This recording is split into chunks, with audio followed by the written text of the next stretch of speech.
Hola, ¿qué tal? ¿Cómo están? Esto es noticiasdelespectáculo.com y este es el podcast de las noticias. El día de hoy estoy muy contento y satisfecho de tener uno de mis grandes amigos. Él es una leyenda de la música tropical peruana, autor de varias composiciones que le han dado la vuelta al mundo, uno de los músicos más influyentes en la época de los 70s.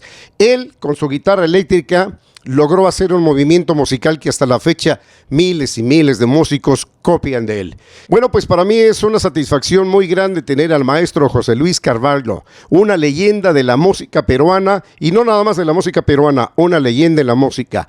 José Luis, eres bienvenido, hermano, pásale. ¿Cómo estás, hermano Manuelito Ramírez? Muchas gracias por la invitación. Estoy muy contento de tenerte a ti. Gracias a ti. Bueno, hermano. pues muchas gracias, por favor, siéntate y vamos a platicar un poquito acerca de la música.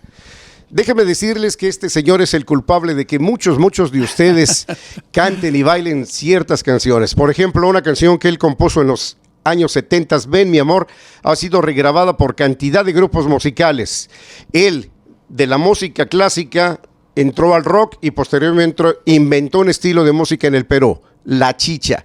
Hoy le voy a pedir a mi amigo José Luis que me platique todas esas anécdotas de cómo ha ido evolucionando la música, porque este señor es una enciclopedia completa. Así es que vamos a empezar. Luisito, me da mucho gusto tenerte aquí después de tanto tiempo. Nos conocemos hace 37, 38 años y es un privilegio para mí que estés. Luisito, gracias. Nombre completo y cómo te dicen en el medio artístico. Mi nombre es José Luis Carvalho.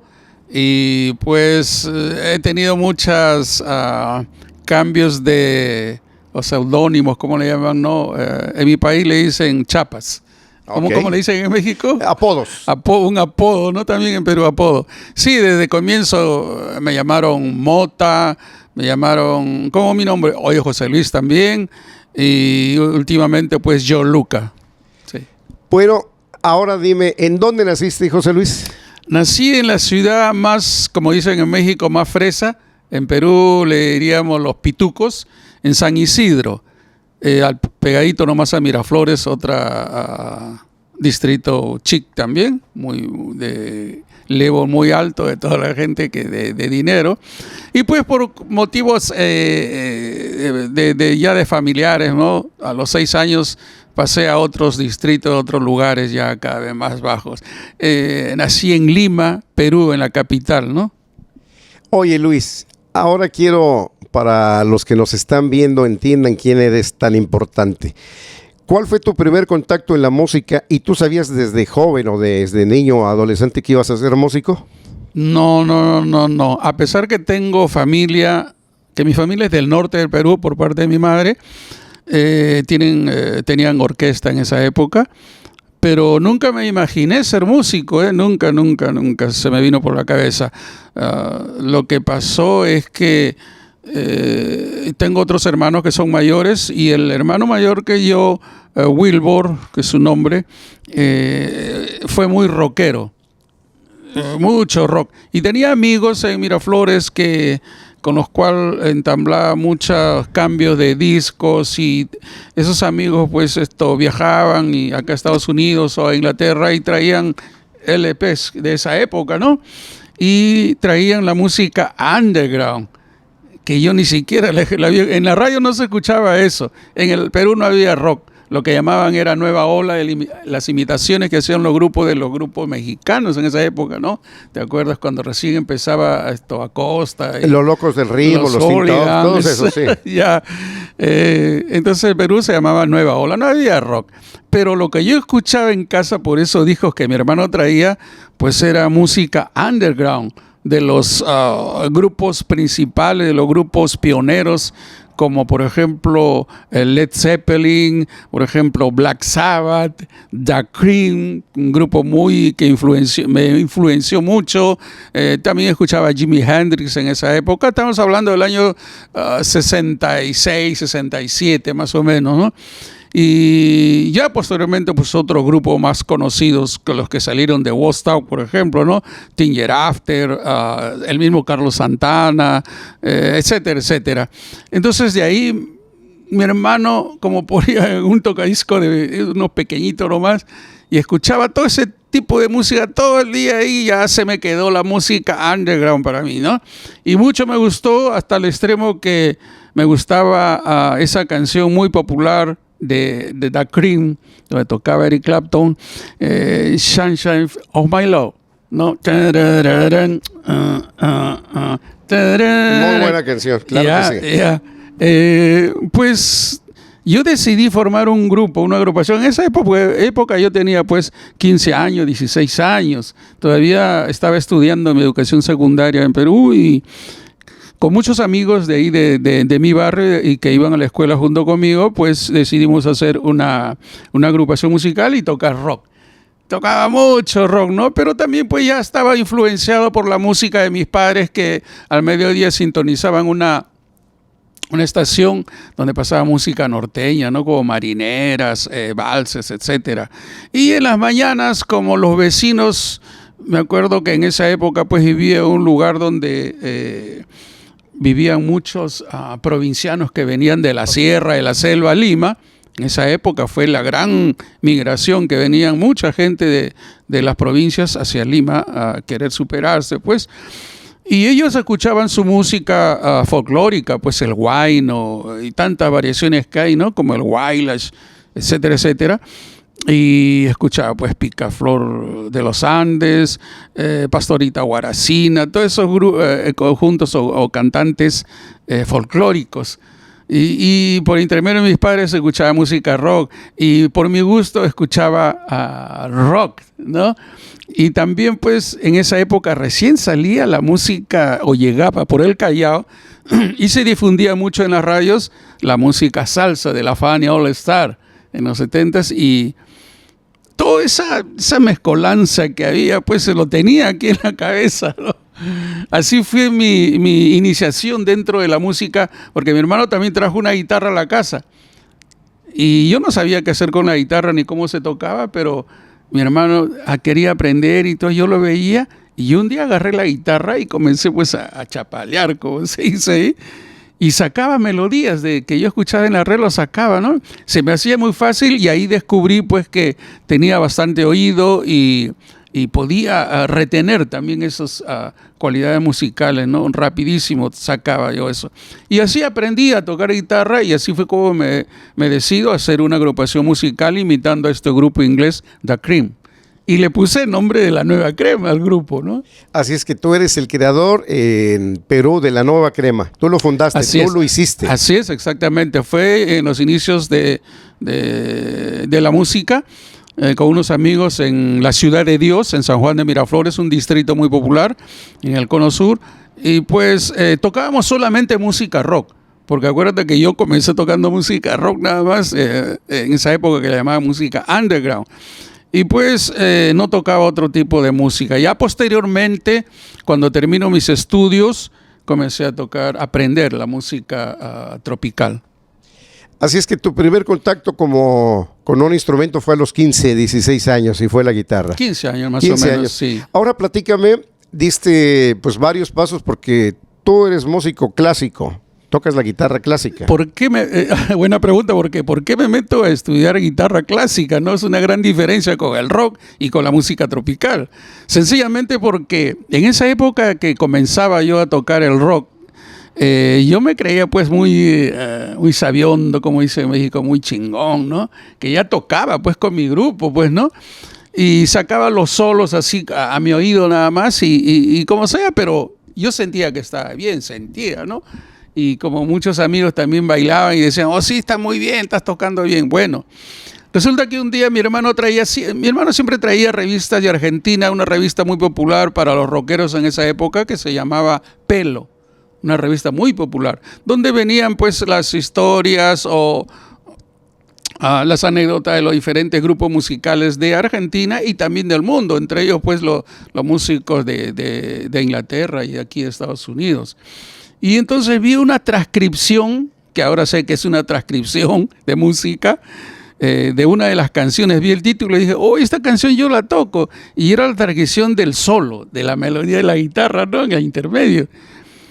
Pero yo no sabía qué onda, qué eran esos muñequitos que estaban pintados ahí. Y dije, wow, ¿y ahora esto cómo se toca? Yo quiero ver si está sonando bien, ¿no?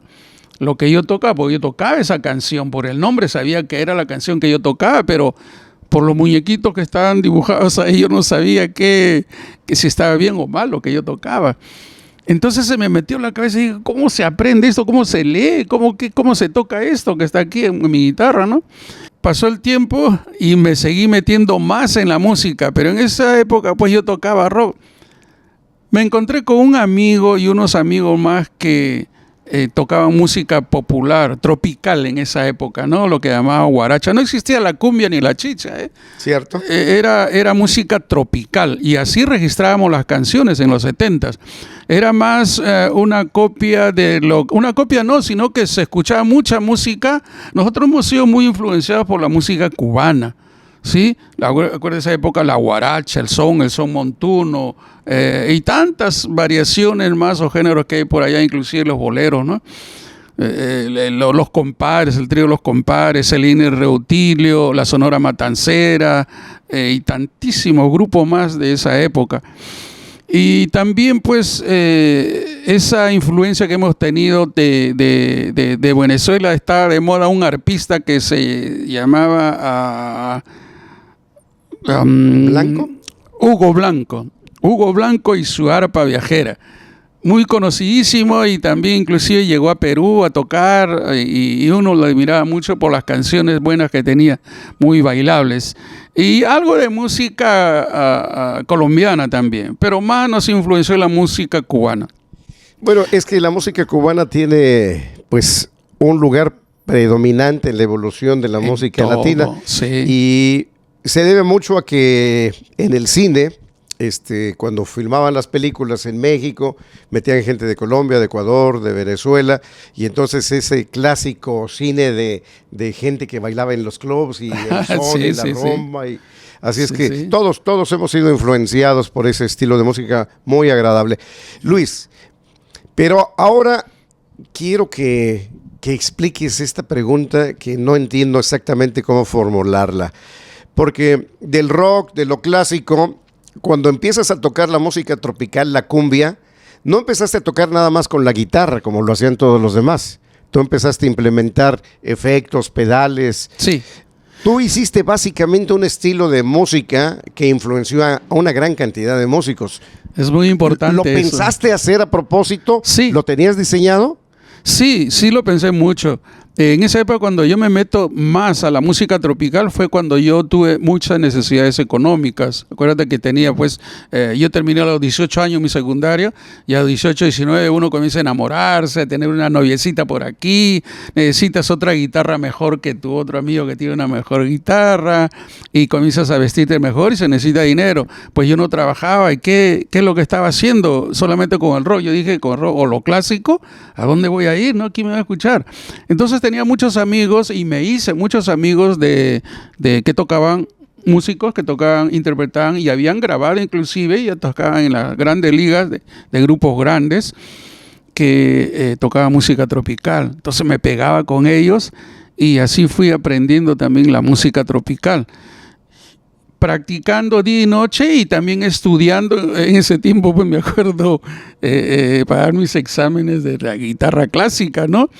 Y ahí, echándole ganas. Como le digo, por eso a los guitarristas siempre abóquense a aprender algo de teoría musical, que eso le va a abrir otro mundo. Cuando yo me dedico más a la música tropical, tú sabes, cuando uno es desconocido, nadie te da bola, como dice, ¿no? Siempre te dan forata. A pesar de haber ido a muchas disqueras, tocando las puertas y diciendo, bueno, yo soy músico, tengo composiciones, porque ya componía cositas así pequeñitas, y decía, pues si hay algún trabajo acá como músico, como arreglista, porque sé escribir y leer música, ya para ese tiempo ya era un poquito más ducho ya. Y pues no, a nadie inclusive a veces ni a la puerta dejaban entrar para adentro, porque no te conocían y no habías recibido un permiso para que puedas conversar con alguien importante dentro de la discográfica, etcétera, y nadie te da importancia. Bueno, pues yo siga metido eso porque yo sabía que ahí me iban a dar algo, ¿no? algún trabajo, un trabajito de una grabación y ganarme algo también. Llegamos después de haber pasado con tantísimos grupos, ¿no? Que yo inclusive creaba para poder grabar, ¿no? Incentivar así a otros músicos también para poder grabar. Y sí grabábamos mucho, pero éramos grupitos, como se dice, de mala muerte, pues que no, nadie le da importancia, ni los conocía tampoco, ¿no? E imitábamos a otro grupo que estaban de moda, entonces eso no era muy interesante. Entonces yo dije, yo tengo que descubrir algo que sea nuevo, que sea muy importante para las personas que ya escuchan todos los días a estos grupos importantes. Tengo que diferenciarme de eso y lo fui planeando desde esa época. Decía, pues, yo he tocado rock, estoy aprendiendo guitarra clásica, puedo sacar algo de ahí, de esas variaciones, de lo que he escuchado de la música de mis padres, que es de las criollos, de las marineras, y todo eso. Entonces puedo plasmarlo en otra forma de cómo se debe tocar o se puede tocar la música tropical. Y si lo hacía, pasó muchas agrupaciones, toqué con muchos grupos en esa época, aprendiendo, asimilando y dando también mis composiciones, también como en Los Hijos del Sol, por ejemplo. Grabamos ese éxito Cariñito en el año 75, 76 y en el 77 ya llego ya con Chacalón, hacemos La Nueva Crema y es ahí donde más me decido a volcar esta nueva forma de tocar en el Perú, de tocar con fustón, que es un aditamento indispensable dentro del rock para todos los rockeros. Un rockero que no toca con fustón está muy, ¿cómo se dice? Muy quedado, ¿no? Tienes que incluirle ese efecto para que pueda sonar bien a rock. Oye, Luis, así es que tú fuiste el que hizo el arreglo de esa canción icónica que es inmortal, Cariñito. Sí, así es. Pues es una canción conocidísima, ¿no? Ahora es una canción mundial. Fíjate que esto ha sido en el año 75. Yo ya trabajaba ayudando a un productor muy conocido en Perú, que era el señor Enrique Lich, argentino, que trabajaba en una de las disqueras grandes de Perú que se llamaba Sonoradio, ya desaparecida. Y pues una tarde saliendo del estudio de grabación, ya para irme a mi casa a descansar, como a las 4 de la tarde, me detiene un señor en la puerta, ¿no? Yo no lo conocía, había escuchado su nombre, ya después me di cuenta, pero no lo conocí en persona. Y me dice, ¿usted es José Luis Carvalho? Sí, le digo. Me dice, quiero hablar contigo. ¿Sobre qué? Le digo, no, porque no tengo plata. Así que me dice, no te preocupes, vengo porque quiero trabajar contigo, darte un trabajo. Yo soy Aníbal Rosado. Me dice, tú eres Aníbal Rosado. Sí, es muy popular también porque no en la cumbia, sino en otro tipo de música, negroide y valses del Perú. Era muy conocido y canciones también muy grandes, ¿no? De ese género, no de la cumbia. Todavía no se metía en la cumbia. Entonces me dice, tengo una composición, pero yo vivo acá a la vuelta, me dice, en Balconcillo, y quiero hablar contigo para que a ver si me puedes hacer un trabajo. Yo sé que lo puedes hacer, por eso he venido a buscarte. Ya he estudiado ya tu currículum, he preguntado a muchos músicos y me dicen que sí, tú puedes hacerlo. Oh, ya, vamos. Fuimos a su casa y pues me dice, mira, tengo una canción, Cariñito, tengo mucho, ¿cómo se dice? Mucha fe en este tema, pero ya es lo último. Si no pega esto, pues ya creo que dejo la inquietud que tengo sobre la música cumbia y me dedico solamente a lo mío, que son los valses y la música negroide. Ya le digo, a ver cómo es la canción para hacer los arreglos musicales, ¿no? Y me la comienza a cantar con la guitarra, ¿no? Lloro por quererte, por amarte, por besarte. Ya le digo, está bien, ¿qué necesita hacer? Bueno, que le haga los arreglos musicales, toque la guitarra y yo sé que tú grabas con buenos músicos, lo conozco a Piraña, Kibe, Papita, son buenos músicos y tú siempre estás grabando con ellos. Ya le he preguntado, sí, le digo, sí, con ellos trabajo y me conozco muy bien ya en el estudio qué podemos hacer, hasta dónde podemos llegar. Ya, entonces te dejo a ti para que hagas todos los arreglos, los ensayos con la música. El día que esté listo me llamas para escucharlo. Si doy el visto bueno, alquilamos un estudio de grabación y vamos a grabar. Así que así fue, hermano. Oye, esa canción es un un ícono dentro de la cumbia, porque no le vamos a llamar ya cumbia de chicha o cumbia peruana o cumbia tropical, porque ya pasó a otras fronteras. Luis, quiero hacerte esta pregunta y si quieres contestármela con todo gusto, pues aceptaré tu respuesta. Tú como músico arreglista, ¿cobraste alguna vez regalías de producción o de arreglos? No, nunca.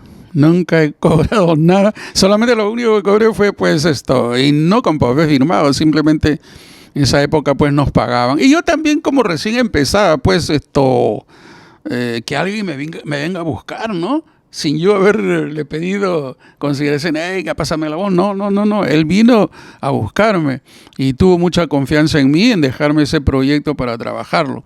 Pero solamente me pagó lo de la grabación de mi arreglo ese día nada más. Y ya después de 40 y tantos, 50 años, ¿qué piensas de cuando haces un arreglo por encargo o para una compañía de discos? ¿Reclamas los derechos de producción y los arreglos de lo que haces? No, fíjate. ¿O nada más te pagan y te vas contento? Sí, en realidad yo soy un músico, se podría decir nacido, nato, a pesar de que comencé a los 15 años a darme cuenta que tenía buena audición, buenas cualidades para la música. Pero nunca me he puesto a pensar en decir, yo voy a hacer esto porque quiero ganar tanto dinero de aquí, de arreglista, de compositor, de autor, etcétera, ¿no?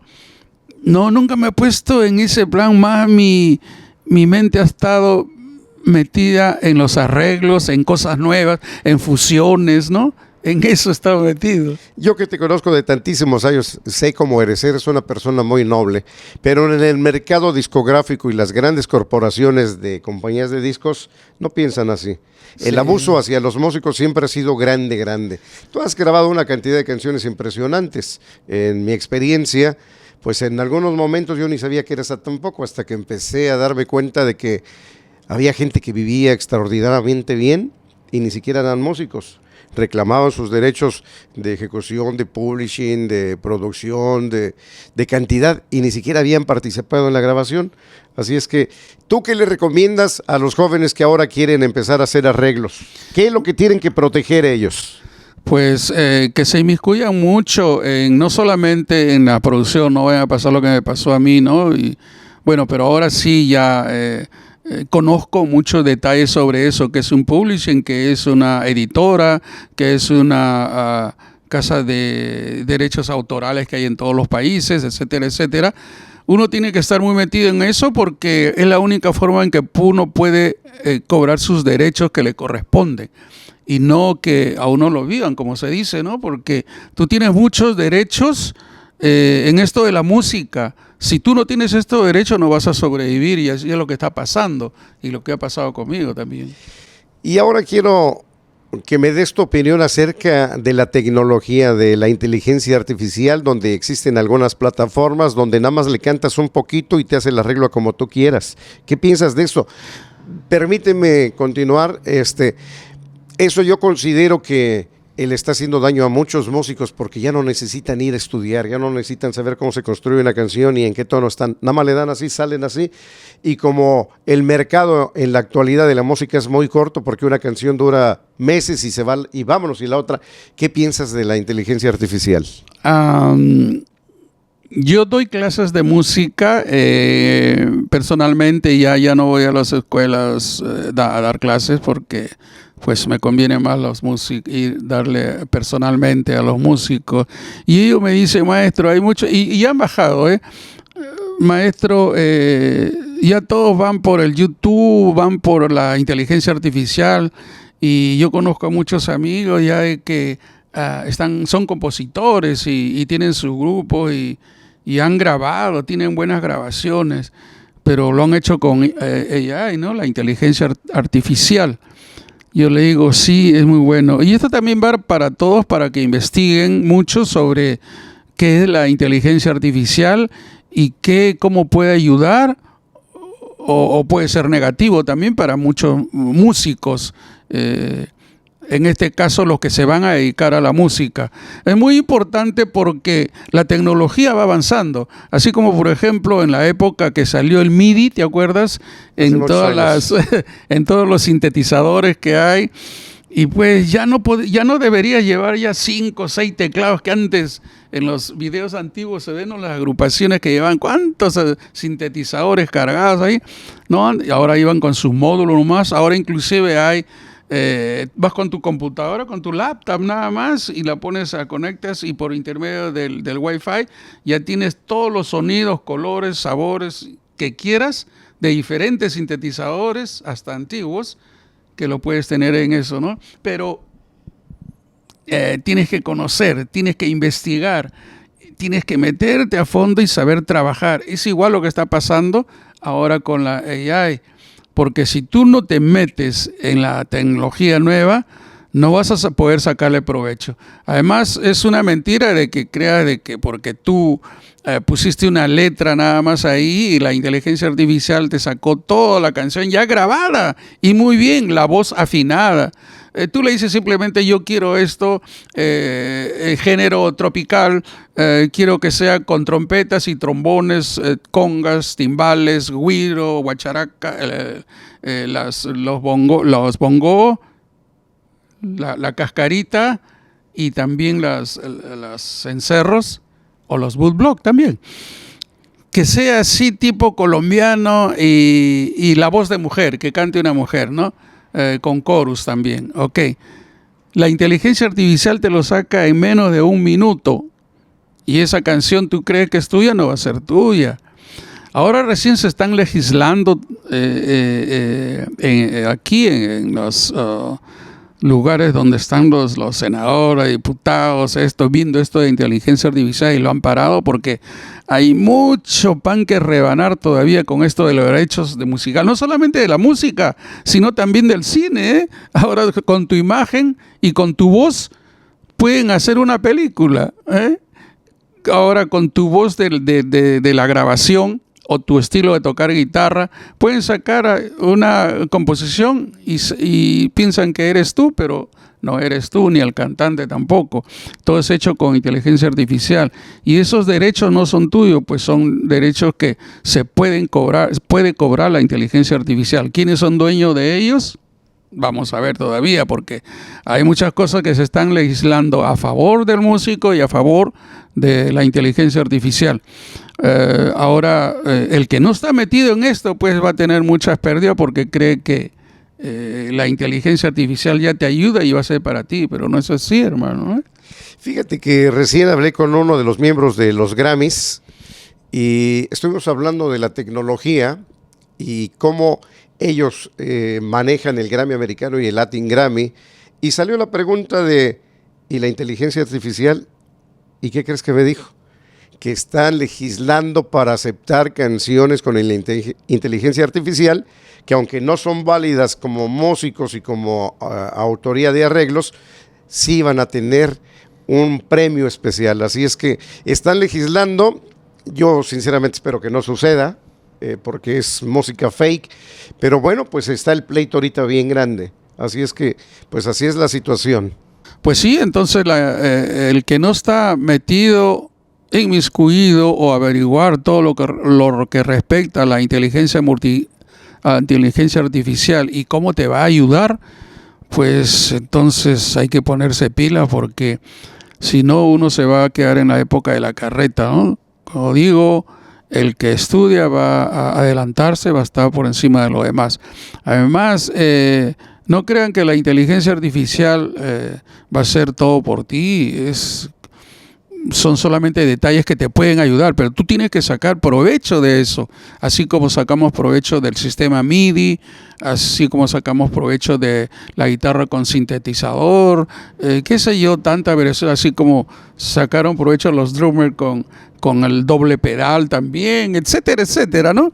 Entonces tú tienes que saberle provecho a la inteligencia artificial de cómo puede ayudarte, porque es una ayuda, eso sí, pero si tú vas a sacar simplemente, le vas a meter o le vas a decir a la inteligencia artificial, hazme esto, así, y te lo va a dar, tú siempre vas a ser siendo disculpando la palabra, ¿no? Si se precisa aquí, ignorante. Porque no vas a saber tocar, no vas a saber ni cómo, ni una cuadratura, ni compases, ni nada lo que se relaciona a la música. No vas a saber nada. Entonces no te quedes, no creas que, no quieras que otra persona, o en este caso la inteligencia artificial, haga todo por ti y tú te quedas hecho un ignorante, ¿no? Oye, Luis, ¿y cuál fue tu encuentro la primera vez que conociste al famosísimo Chacalón? A mi amigo Lorenzo Palacios, alias Chacalón. El hermano de Chacal. Yo llegué ahí por intermedio de un amigo que tenía su trabajo cerca de ese lugar, que era un lugar muy especial. Solamente entraban personas escogidas nomás porque no era bueno, pues era como decir de entrar a Tepito, por ejemplo. Entonces tenía que entrar con un amigo. Si no te conocían ahí, no, pues te dejaban, pero como Adán. Así es que resulta un día llego con este amigo, ¿no? Y me presenta fulano, sutano, y ahí estaba Chacal, el hermano menor de Chacalón. Y entonces me hago amigo con él y comienzo a trabajar con él en su grupo, Chacal y sus estrellas. Y con otro grupo más, porque ahí ese era un punto, como había una casa de un amigo que alquilaba, tenía mucho equipo, timbales, congas, amplificadores, guitarras y todo eso. Entonces se centralizaba ahí todos los músicos de ese lugar, pues, ¿no? Y de otros lugares que sabían que ahí alquilaban equipo. Y cuando necesitaban músicos también llegaban ahí, pues, ¿no? A recoger músicos. Y yo también andaba ahí, pues yo dije, bueno, acá me voy a quedar para que me conozcan, porque cuando necesiten algún guitarrista, pues yo también voy a trabajar, ¿no? Y así fue, ahí andaba. Me presentan a Chacal, comienzo a trabajar con él y lo conocí a su hermano Chacalón también. Pues no le decían Chacalón todavía porque no había grabado Chacalón. A él le decían Chino, no le decían Chacalón, le decían Chino. Y pues ya pasado posteriormente, yo seguía grabando con Los Hijos del Sol, porque ya había grabado con Los Hijos del Sol y viajando por aquí y por allá, y andaba con mis bolsillos. ¿Ya cobrabas dinero? Sí, no llenos, pero sí me hacía vivir bien. Y cuando llegaba ahí, pues veía pues que pasaban necesidades, ¿no? Yo le decía, Chacalón, vamos al mercado, ¿no? A hacer compra, cualquier cosa que necesite, vamos, y íbamos a su casa y todo. Y así lo ayudaba porque veía pues la necesidad. Y también le decía, vamos a las disqueras a presentarnos porque yo tengo temas y tú puedes grabar, y ya anda si quieres con tu long play del Grupo Celeste donde ha grabado Viento, para que sepan que tú eres el que estaba ahí. Pero él no aparecía en la portada tampoco, eso era lo malo, ni su nombre siquiera salía ahí. Imagínate lo que le habían hecho ahí en ese grupo musical, ¿no? El Grupo Celeste. No es que la inocencia, muchas de las ocasiones, cuando eres solamente músico y tienes la bondad o la buena fe de hacer las cosas, gente abusa, ¿verdad? Ya, así es que íbamos a la disquera, pues como te voy a repetir, nos daban una patada en el trasero y no nos aceptaban siquiera acercarnos, pues, ¿no? A hablar con alguien ahí para decirle, mira, somos fulano, sultano y tenemos tema y queremos grabar, que se lo ofrecemos, ¿no? Pero nada de eso. En muchas disqueras, me acuerdo, en esa época, hasta que llegó la oportunidad, pues, de que llegó ahí mismo, imagínate, al barrio este que se llama Bondi, Sebastián Bondi, donde se centralizaban todos los músicos, creo, del cono, de la parada, del lugar de la Victoria. Llega un amigo que había grabado conmigo, era el ingeniero de grabación de sello Infopesa, del señor Maraví, muy conocido también. Y yo lo conocí a él, pues, y me dice, hola, José Luis, ¿qué tal? Mire, hemos venido a buscarte y contigo y queremos hablar con Chacalón también. Sí, le digo que hay un chivo, un contrato. Me dice, no, quiero presentarte a un señor que quiere hablar contigo también. Y justo era el señor Juan Campos Muñoz, con el cual hicimos pues la disquera Horóscopo, donde hubo oportunidad para grabar con todos los músicos chicheros. Ya en esa época ya apareció el nombre de Chicha, ¿no? Pero aquí no me dice, vamos a otro lugar porque no se puede conversar. Sí, era un sitio muy bravo, brother. Así es que fuimos en el mismo carro, Chacalón se cambió, nos fuimos a conversar a un lugar más tranquilo. Y lo que necesitaba este señor era crear una disquera y que yo trabajara como productor musical y creara también una agrupación para grabar con la voz de Chacalón y yo con mis arreglos musicales, mis temas, ¿no? Porque el señor ya me había escuchado yo la grabación que había hecho con Los Hijos del Sol, Cariñito. Me dice, así es que ya el señor confía en usted, ya le he dicho ya quiénes son ustedes, tú has grabado con Chacal también, grabas con Enrique Lins también, me dice, y ya, puede ser, ya, gracias, le digo, ¿no? Y así quedamos. Se formó, el señor alquiló las oficinas en el centro de Lima para la disquera y todo, hasta que yo me quedé pensando y dije, pues esto tengo que aprovecharlo, porque si lo dejo pasar y comienzo a hacer grabaciones imitando a otros grupos que están de moda, voy a ser un cero a la izquierda, no voy a salir. Así es que día y noche pensando en qué es lo nuevo que podría ser un estilo, se necesita un estilo. Y yo siempre he sido una persona creadora, pues no, gracias a Dios tengo esa facilidad de crear melodías, crear letras, hacer fusiones. Y dije, esto tiene que ser una cosa nueva. Me acordé pues la época de cuando tocaba rock, utilizaba mucho el aparatito ese de aditamento electrónico que llamamos fustón, el fuzz. No lo de ahora porque hay una infinidad y variaciones de heavy metal, etcétera, etcétera, ¿no? Pero en esa época pues se utilizaba mucho el fustón Schaller que utilizaba Jimi Hendrix en esa época. Yo tenía uno y pues me acordé y dije, ¿y si ese sonido lo ponemos en la cumbia? ¿Cómo se escucharía? Tendría que sacar una canción, una melodía apropiada para hacer eso. Pero no solamente en la melodía, sino que vaya en toda la canción, así como hacen los rockeros, pues, ¿no? Sí, sí. Porque ese instrumento, ese aditamento de la guitarra ya lo habían grabado ya en la cumbia, pero con otro grupo, pero simplemente una cosa pasajera. Fragmentos que no nada más. Sí. Entonces dije, no, que esto sea como un estilo, que lo lleve en un background cuando está la voz y cuando salga adelante la melodía, se escuche bien ese fustón así todo rockero, ¿no? Y eso fue lo que hice, brother. El día que grabamos se quedó sorprendido el ingeniero. Oye, esta cosa nueva parece rock con cumbia, ¿no? Sí, le digo, quizás por el sonido del fustón. ¿Cómo se llama el grupo? Yo me quedo en la luna, pues no he pensado en eso. ¿Cómo se llama? Ponle cualquier nombre, me dice, ríe, ¿no? Me dice, pero sería bueno que tú me lo des para que no haya problema. Mira, yo me acordé de mi grupo que tenía antes de rock y que se llamaba La Nueva Crema, The New Cream. Ponle La Nueva Crema, por mí. Chacalón como que se sorprendió y dijo, no, ¿cómo le vas a poner ese nombre si este es cumbia, esta es música tropical y tu nombre es La Nueva Crema? Ese para un grupo rockero. No le gustó para nada. Bueno, le digo, mira, ve, estamos viernes, el lunes que vamos a la izquierda, vamos a poner nosotros de acuerdo en un nombre y el día lunes que vamos a la disquera ya le damos a Juan Campos el nombre, ¿no? que nosotros nos ponemos de acuerdo. Ya, ni hablar, así quedamos. Ponle La Nueva Crema y así. Tenía que apuntarlo, porque tú sabes que antes grabábamos en reel to reel, no era digital, todo lo grabamos en reel to reel. Puso el nombre atrás de la tapa de la cinta, puso La Nueva Crema y las canciones, compositores, etcétera, etcétera. El día lunes que llego a la disquera, bro, me dice, hola José Luis, ¿cómo estás? Me dice, no, Juan Campos, ¿cómo estás? Acá le digo, hemos traído ya el nombre, bro, para que le ponga. ¿Cuál nombre? ¿El grupo? No, ya me gustó el nombre, La Nueva Crema, me dice, ya mandé a hacer los labels, la etiqueta y los discos. ¿Oh, sí? O sea, que el Chacalón casi se desmaya, porque a él no le gustaba ese nombre, no le gustaba. Yo le dije, bueno, pues para mí el nombre era lo imprescindible, bro. Él se hubiera llamado al Grupo Plátano, al Grupo Zanahoria, cualquier cosa, pero lo que para mí lo más importante era que había creado, yo estaba seguro, que había creado un estilo nuevo dentro de la cumbia peruana, o lo que llamamos después chicha. Ahora te voy a explicar por qué se llama chicha también, ¿no? Entonces, como Juan Campos me dijo, ya ese nombre ya lo he mandado a hacer a etiqueta, he mandado a hacer 5,000 discos, ya, y ni hablar, ese va a ser el primero, ni hablar, pues así quedó. Chacalón no se quedó contento, pero ya le pasó el tiempo y se acostumbró a ese nombre hasta el día de hoy, digamos que su hijo lo sigue utilizando, ¿no?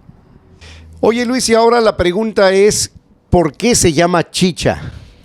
La chicha es una palabrita que en realidad la conocemos más los músicos de aquella época. ¿Por qué se puso este nombre también? Muy especial, identificativo, como una palabra que rápidamente se reconociera, pero no fue puesta por los músicos, sino por, digamos, personas que querían denigrar, menospreciaban a este tipo de música porque era de los alrededores del centro de Lima, gente que había venido pues de inmigración de la sierra, de la selva, y vivían en lugares pues en que a veces no tenían ni agua, ni desagüe, ni luz, ni nada, ¿no? En las periferias de Lima vivían, y era en los cerros, pues, ¿no? Circundantes a Lima, y eran muy menospreciados. De ahí había salido este tipo de música, donde yo también viví, pues, ¿no? Y ¿qué pasaba? De que en esa época no se utilizaba esta palabra para reconocer este tipo de música que hacíamos, sino llamábamos nomás música tropical. Inclusive yo registraba mis temas en aquella época en APDAI, en la Asociación Peruana de Autores y Compositores, con el nombre de música tropical, con ese género, música tropical. No decíamos ni cumbia ni chicha, ¿no? Pero ya después, cuando apareció este tipo de música con Chacalón y con otras agrupaciones también, era un boom pero grandísimo. Imagínate nomás, para que entiendan tus paisanos, los mexicanos, tú debes saber, en la época de Rigo Tobar, por ejemplo, era una cantidad masiva que llenaban estadios y lugares grandísimos para poder ir a ver tocar a Chacalón. ¿Sí? Así era más o menos lo que, imagínate, cuando Rigo Tobar llenaba esos estadios. Igual Chacalón en esa época también llenaba estadios y lugares locales muy grandes donde hacían baile, ¿no? Y pues la gente de Lima inclusive ya se iba sintiendo una diferencia. Esas agrupaciones musicales de Lima, los limeños, grupos limeños, que eran muy populares en ese entonces, los Destello, los Compay Quinto, ribereños, los Eco, los Paquines, era un estilo muy diferente al que hacíamos nosotros. De nosotros era más popular, más sentimental, y le dábamos con todo, y se sentía pues, ¿no? Ese pueblo, ese barrio, sobre todo el barrio, ¿no? Así es que por ser del barrio la música era discriminada por una clase social. Sí, afortunadamente sí. La guitarra eléctrica que tú mandaste rompió las clases sociales. Esta música posteriormente fue aceptada. Tal es el caso que pues en estudios que existen, a ti te estudian universidades de Europa y de Estados Unidos por el movimiento social de la chicha. Sí, vinieron varios, ¿cómo se llaman esas personas que estudian pues las costumbres de los pueblos, ¿no? Antropólogos, sociólogos han venido, becados especialmente de una universidad de Japón. Vino una de estas personajes para hacer su tesis de doctorado. Vinieron a entrevistarme, fue una chica, Erika, no me acuerdo su apellido ahorita,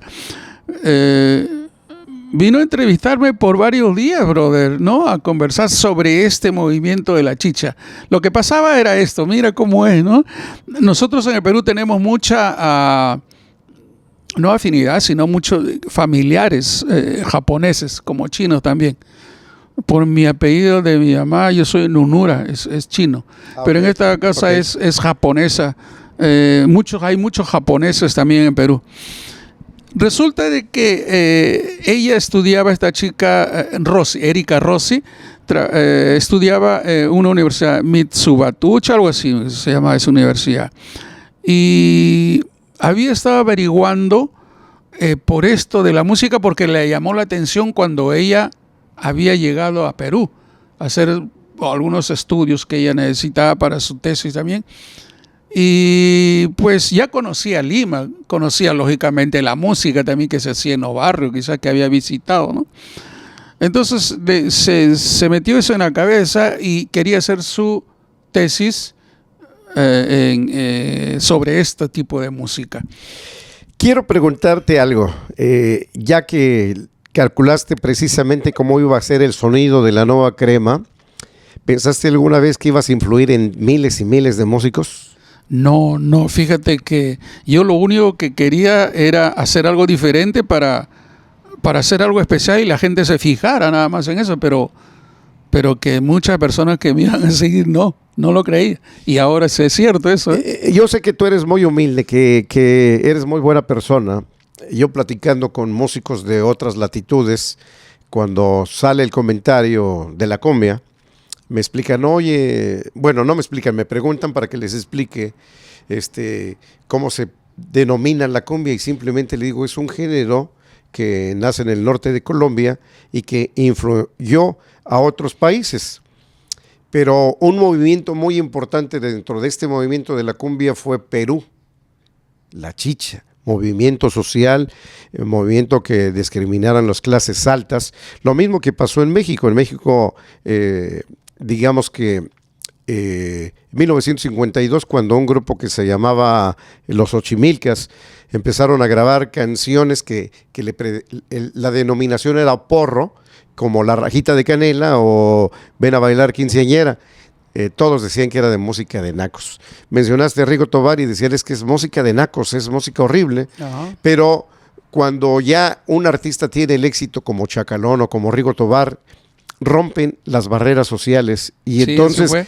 la música la bailan gente de traje, gente de ropa muy humilde y la bailan y la disfrutan. Sí, como les Así digo, es que no tiene clases sociales la música. no tiene clases sociales. Así es que, pues, no sé si has entendido la importancia que tú tienes con los músicos y te decía que estas personas me preguntaron, queremos que nos expliques la chicha. Y no sé mucho del movimiento de la música chicha, pero te conozco y les dije, pues esténse pendientes, voy a entrevistar al mero mero de la chicha, al creador. Su guitarra fue la que le dio ese sello particular y especial a ese movimiento de la música tropical que ahora conocemos como cumbia, pero que es chicha. Sí, y entonces, la siguiente pregunta que te quiero hacer es, ya formaste el dueto con Chacalón y tú. Ahora quiero saber si hiciste un arreglo verbal, un contrato con él para que duraran, registrarte el nombre de la nueva crema ante las autoridades. Y la pregunta que quiero que sí me digas es por qué terminaste tu relación con Chacalón cuando estaban en lo más alto de la popularidad, cuando estaba el billete grande entrando. ¿Qué pasó? Y ya, antes de esto, déjame terminar también con lo que respecta a la chicha. Ese nombre, pues, como te digo, se puso de moda ya en una época para menospreciar a ciertos sectores, los más bajos de la Lima, que se engrandecía cada vez más, ¿no? Ahora somos como, digamos, 8 millones más o menos en Lima. Muy grande. Sí, pero generalmente viven pues en los alrededores de Lima. De esa época de los 50 que comenzaron a hacer invasiones a todos los cerros, ¿no? Ahora ves todos los cerros llenos. Ya cuando yo me vine acá hace más de 30 años, pues dejé algunos cerros limpios, pero ahora vas y ya todos están llenos ya. Entonces, inclusive ya menospreciaban a la gente diciendo, oh, esos chicheros. Ya si te decían chicheros es como te mandaran a otro lado a ti. Menospreciar de la calidad de todo. Sí. Y cuando te decían, tío, tú eres chichero, no, estás loco, tú, yo soy rockero, decía, no, oye, soy salsero, porque estábamos la salsa. Pero nadie quería ser. Entonces ya en los periódicos inclusive ponían, así que el diputado chichero, ya lo parecía, o que si ese diario es chichero. Entonces como algo de menosprecio, y a nadie quería que le antepusieran ese apelativo, ¿no?, de chichero. Lo que pasó también, pues, que nosotros lo peleamos tanto de que inclusive salió un sello en la disquera de Alberto Maraví, Infopesa, que era una disquera muy grande también, que apoyó mucho a los grupos nacientes. Nació el sello Chicha y sacaba muchas grabaciones, entre ellos grabamos también con el hermano de Chacalón, con Chacal, grabamos ahí. Y nosotros dijimos, bueno, nosotros no somos, esto no es cumbia lo que hacemos, porque es una gran diferencia. ¿Tú has escuchado en Colombia alguna vez, en esa época, porque ahora sí, hasta Fruco, que toca guitarra también, ha grabado muchas canciones así instrumentales que ellos le llaman chicha, pero es cumbia, lo que hacen es cumbia. Pero en esa época no había guitarra en los conjuntos o grupos de musicales de Colombia. Todos eran trompeta, acordeón, pero no había guitarra. Perú se identificó con el sonido de la guitarra. Y además, con esto del fustón que le incluí, pues hasta las orquestas tienen un guitarrista con su fustón ahí, ¿no? Y eso es lo que llama la atención, pues, ¿no? Llama la atención. Y la época que yo grabé con Chacalón, pues, fue algo nuevo, tan novedoso que impactó muchísimo. Y era un estilo que me fueron reconociendo, ¿no? Oh, ese es José Luis Cara. Así como uno cuando escucha a Carlos Santana, sin tratar de aparentar ser así como Carlos Santana, pero decía, oh, yo escucho una canción de Samba para ti, oh, ese es Carlos Santana en su sonido, ¿no? Igual, cuando escuchaba a José Luis, y Chacalón siempre decía, ese es José Luis, cuando yo tocaba la guitarra así un solo, ¿no? Con el fustón. Entonces, oh, ese es José Luis Carvalho. Así grabara con mi grupo La Mermelada o grabara con Chacal, oh, ese es José Luis, decía, porque reconocían el estilo. Y eso es lo que yo quería, ¿no? Salirme de toda la cuadratura que había dentro de la cumbia peruana en esa época para hacer algo diferente. Y lo hice, gracias a Dios. Oye, retomando la pregunta que te hice, ¿cómo fue el trato que hiciste con Chacalón? ¿Fue un trato verbal? ¿Firmaron un contrato? ¿Cómo trabajaban? Y aparte también quiero que me expliques por qué en la cúspide de la fama del grupo La Nueva Crema con Chacalón y tú dirigiendo y arreglando y componiendo, ¿por qué decidiste salirte si ya estaba el dinero fuerte? Ya, pues fíjate que yo nunca he tenido esa voracidad, como tiene muchas personas, de decir, bueno, acá va a hacerme millonario, va a hacerme rico con este detalle, no, eso yo hago todo. Sí, en realidad he sido todo, porque yo en la disquera hasta llevaba los cheques a las emisoras para que pasaran los discos, tú sabes, lo que se llama la payola, ¿no? Sí, la payola. Y pues yo trabajaba hasta llevando los discos a los lugares donde vendían, en las plazas, llevaba los discos, de todo hacía yo. ¿Por qué? Para tratar de salir con la disquera, pues que era nueva, reciente, ¿no? Porque nosotros cuando grabamos fue el disco número 001. Así que imagínate todo lo que hacía. Resulta pues que el nombre se lo puse, como te dije, y ya en la disquera apuntaron ahí, habían mandado a hacer los labels, todo. El grupo sobresalió por el estilo nuevo. ¿Pero tenías registrado el nombre? Lo que pasó, yo firmé contrato con la disquera. Sí, eso sí, firmamos contrato, yo como director y Chacalón como codirector, con el nombre de La Nueva Crema, que ya había salido el disco, dos discos ya. Hicimos el contrato, pero resulta pues que, tú sabes, para que tenga validez un contrato tiene que estar firmado por un abogado o una, ¿cómo se llaman esos lugares? Pues notarial, ¿no? Claro. En esa época que me acuerdo unas hojas grandes que vendían de sello sexto, sello quinto, no me acuerdo, que tenían un sello del Estado y toda esa onda. Lo hicimos así, pero faltaba pues la firma de un notario y de un abogado. Eso fue lo que faltó. Que testificaran legalmente. Sí, legalmente, claro. Pero, ¿qué pasó? Como te vuelvo a repetir, yo nunca me fijé en eso, ¿no? Nunca me fijé en eso. Yo me fijaba en crear las canciones, en tratar de mejorar cada vez más eso, ¿no? No me fijaba en esos detalles, pues. Chacalón se la llevaba durmiendo nomás, porque en realidad pues no hizo nada.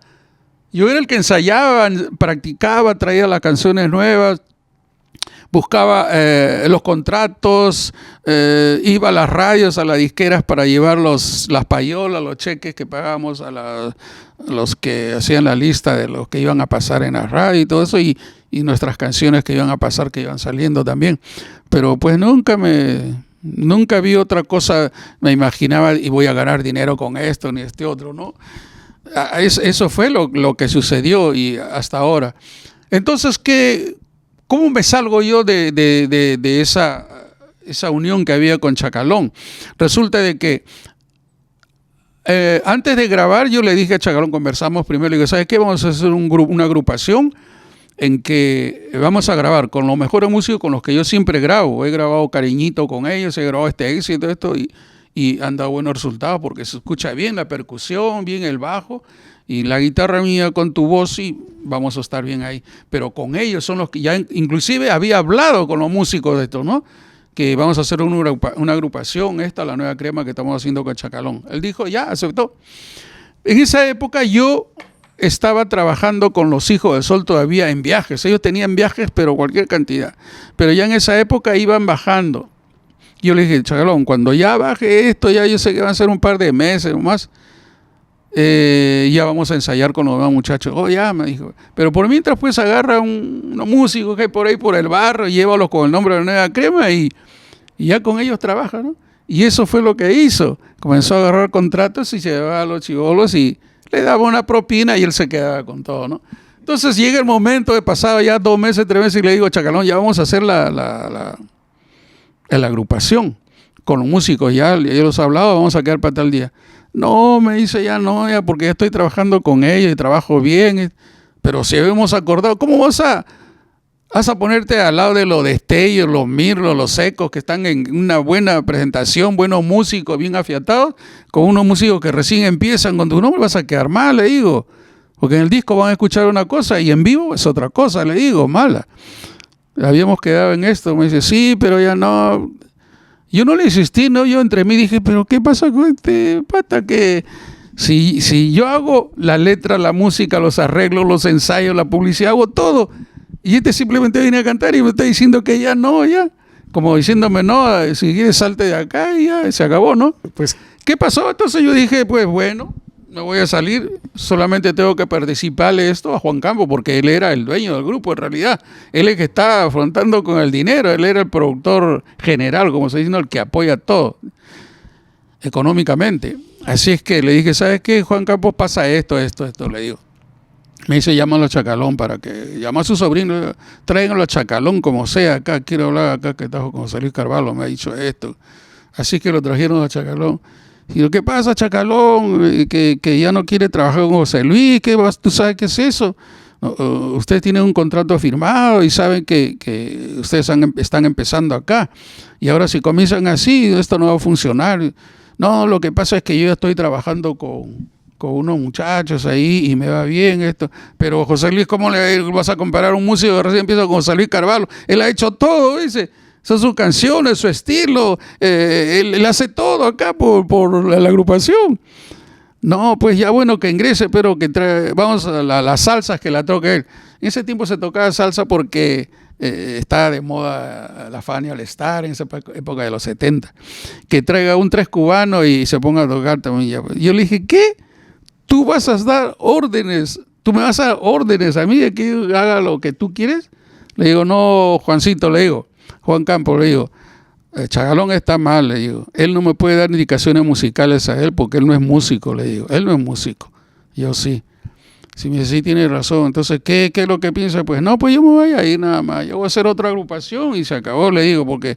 Y ya no voy a grabar más con él y me pido grabaciones para él. Yo puedo trabajar acá como productor, pero no le voy a dar grabaciones y no voy a grabar con él. No, pero José Luis, y así fue. Me salí. Falté como 3 días. Al tercer día vine su sobrino a mi casa y me dice, José Luis, Juan Campos quiere hablar contigo. Mi tío quiere hablar contigo porque, no sé, me ha dicho que te lleve. Así que fui. Me dijo, José Luis, ¿sabes qué? Vente pues a seguir trabajando, dice, porque tú por esto nomás no te puedes dejar. Si tú haces todo, hazte otro grupo, me dice, hazte otro grupo, yo te apoyo y ya, queda bien. ¿Qué es lo que hice? Hice otra agrupación que se llama hasta ahora, ¿no? La Mermelada.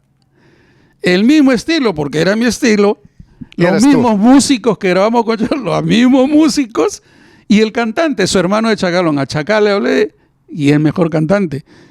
Le dije, Chacal, ¿sabes qué? Vamos a una grabación. Si quieres tú trabajar conmigo, ni hablar, pero si es por la grabación nomás, no importa, pero graba esta canción. Grabé Desesperado, un exitazo que hasta ahora un montón de grupos que lo han grabado.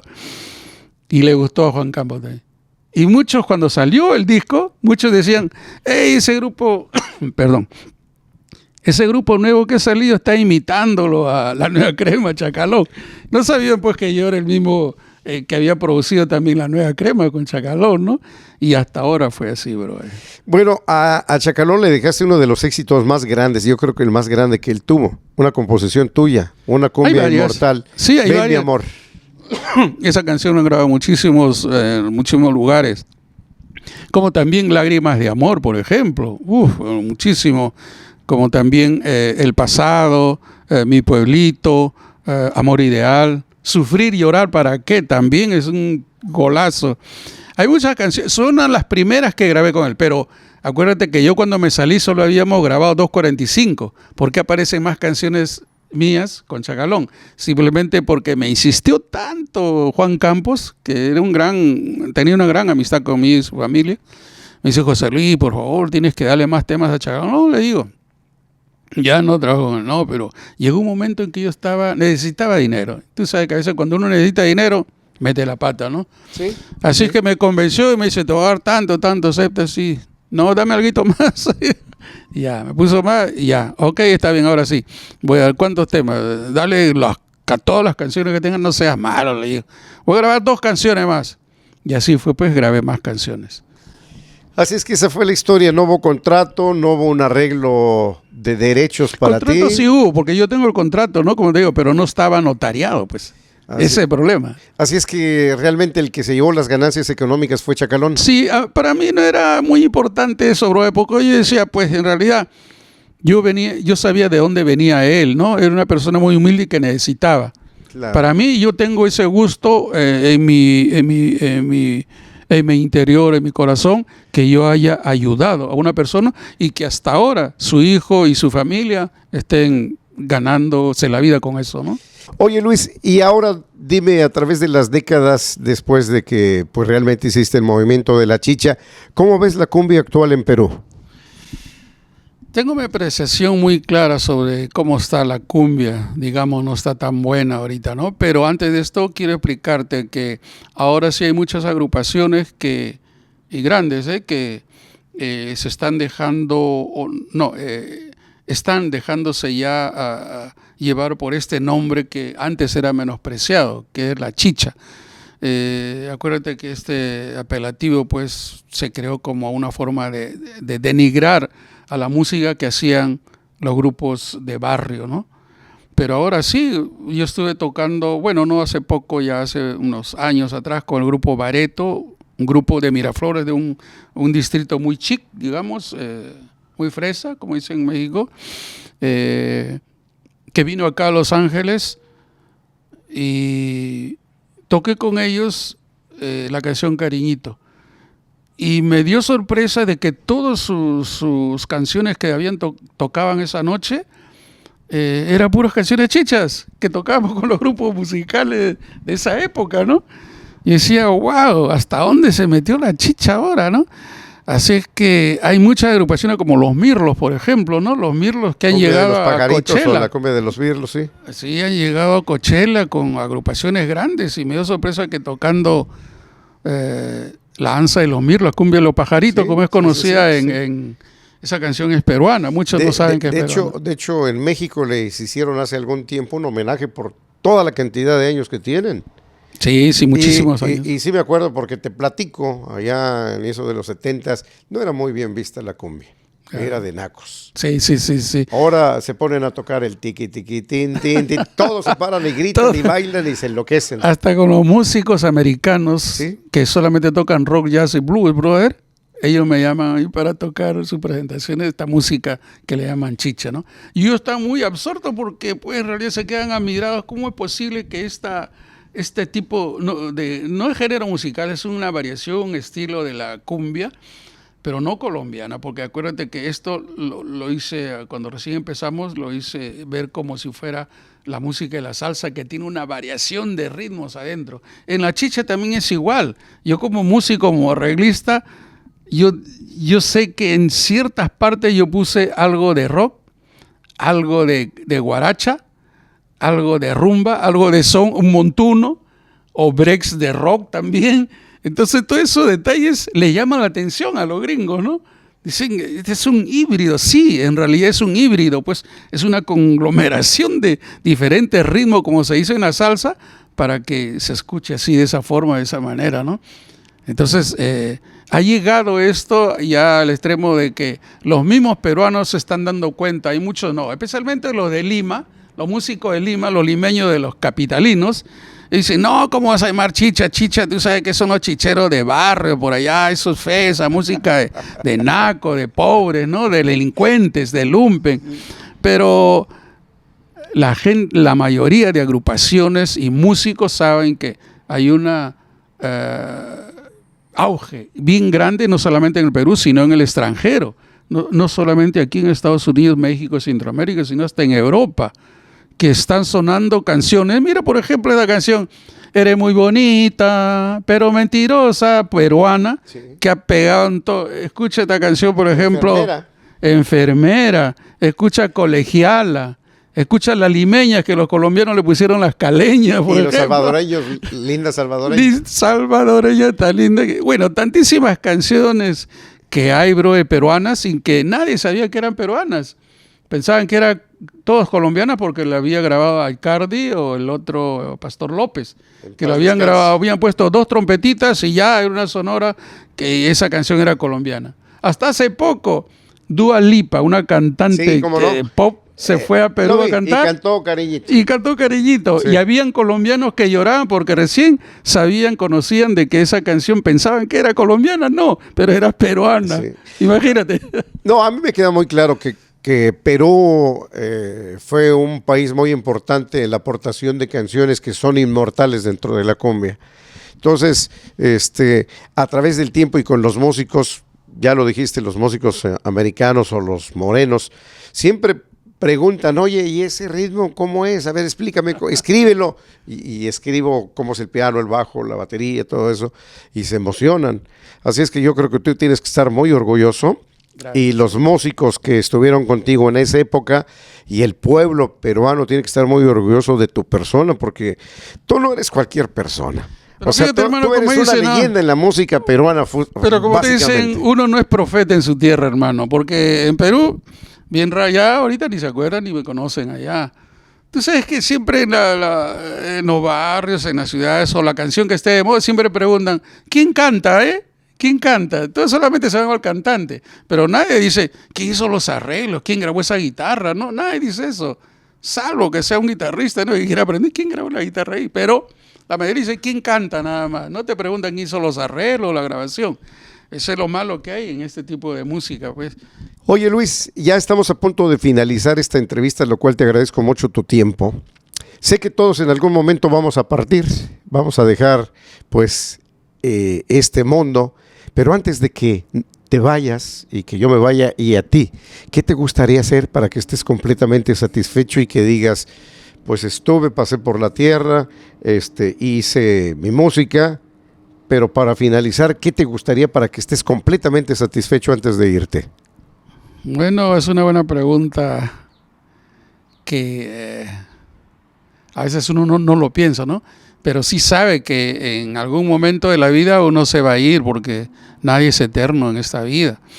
Yo ahora ya en la edad que tengo, pues, y después de tantas aventuras, tanta experiencia dentro de la música, estoy contento con lo que hice porque tengo la satisfacción que lo que yo hice ha sido en beneficio no solamente mío, sino también de otras personas, como en el caso de la familia de Chacalón, su hijo que sigue no logrando éxito, sino pues viviendo de esto, ¿no? Que es lo que dejó mis canciones, mi estilo musical, y así otras agrupaciones más. En el caso, por ejemplo, la grabación que hice con Cariñito, en la cual hice los arreglos musicales y el estilo, la grabación, y así como esas, un montón de canciones que he grabado. Y hay muchos guitarristas que me siguen mi estilo y se quedan admirados pues, de cómo puede conseguir uno esa transmisión que debe haber de músico y oyente, ¿no? Que muy pocos la tienen. Hay muchas cosas que están metidas y inmiscuidas, ya es cuestión ya esto de hablar muy largo dentro de la música, ¿no? Hay personas nacidas con eso y otras que tienen que estudiarla y a veces ni llegan a la mitad, ¿no? Entonces yo tengo esa satisfacción ya de cuando yo me vaya, mis canciones todavía van a seguir sonando. Mi estilo va a seguir siendo admirado todavía. Tengo esa satisfacción. Y lo último que me gustaría hacer dentro de esto ya antes que me vaya, pues es grabar sinfónicamente, así como lo están haciendo también en México. Ya en Perú también lo han comenzado a hacer varios grupos, pero como que todavía, falta algo ahí, más feeling, más sentimiento para transmitir esto. No es grabar y poner un violín, un cello, un corno, etcétera, con conjunto para que... No, tiene que ser eso una vivencia y unos arreglos que lleguen al público. No solamente para decir es sinfónico porque tiene esos instrumentos que no son del conjunto, ¿no? Tiene que ser algo bien sentido, bien arreglado para que llegue al público y no solamente un día de una actuación con eso. Entonces, eso es lo que quiero hacer. Yo ya lo tengo pensado ya mucho, tengo muchos amigos, amistades, grandes músicos que me han dado el visto bueno y me dicen, cuando quiera, maestro, yo estoy ahí para ayudarlo, músicos de estudio, ¿no? Entonces, yo pienso que eso todavía me faltaría hacer. Yo creo que lo harías excelentemente. Pues vamos a despedirnos, no sin antes preguntarte, ¿tú te prestas para colaboraciones con grupos nuevos? Sí, ¿Estás dispuesto a hacer canciones para otros artistas, sobre todo aquí en Estados Unidos, que es donde estás radicando? Por supuesto. ¿Y también aceptas alumnos para enseñarles a tocar la guitarra, a hacer arreglos? Encantado. Yo soy un profesor, yo he estudiado música y sé lo que es también la didáctica, la forma de enseñanza para los niños, para los intermedios y los adultos, porque es diferente enseñar a un señor que tiene 50 años con uno que tiene 8 o 9 años. Hay que saber la didáctica para dirigirse a ellos, cómo captar. Los niños, pues, ellos más van al juego, y los adultos que tienen los problemas de la casa, de la mujer, de los biles y todo eso, le faltaría tiempo para empezar. Entonces hay que ver la forma cómo llegar a ellos con la música, que es algo diferente, ¿no? Estoy muy contentísimo con las personas que quieran llamarme a mi teléfono. ¿Puedo dar mi teléfono? Por supuesto que sí, aquí lo vamos a apuntar aquí en pantalla, ustedes lo van a ver. Es el 213-300-3188 y el nombre, ya saben, José Luis Carvalho. Todo lo que es grabación, arreglos musicales, clases de música puedo dar, de guitarra, de bajo y vocalización. Ahora, si quieren también para ir a tocar con sus agrupaciones, también me presto para eso. Yo soy músico como digo yo, ya de nacimiento nato, y hasta cuando me vaya voy a ser músico, bro. José Luis, te agradezco mucho que estés conmigo en este podcast de noticias del espectáculo.com. Ya 37 años, te saludo y bueno, pues estoy muy contento contigo. Y a ustedes que están viendo en esta entrevista, bueno, pues sigan a José Luis Carvalho en sus diferentes redes sociales, que aquí las vamos a poner, y entérense de la música que hizo este señor y por qué es tan importante para los músicos. Les agradezco mucho su atención y nos vemos hasta el próximo programa. José Luis. Gracias, amigos, y no dejen visitarme en las páginas, las redes sociales. Estoy como José Luis Carvalho 101 en el Facebook, y en el YouTube estoy como José Carvalho Cumbia Peruana.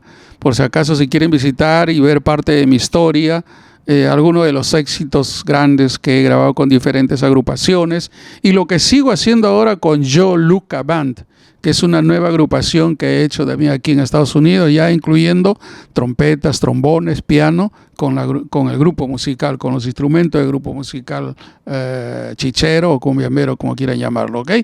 Ya saben, visíteme siempre, se despide su amigo de siempre, José Luis Carvalho. Bye bye. Hasta pronto.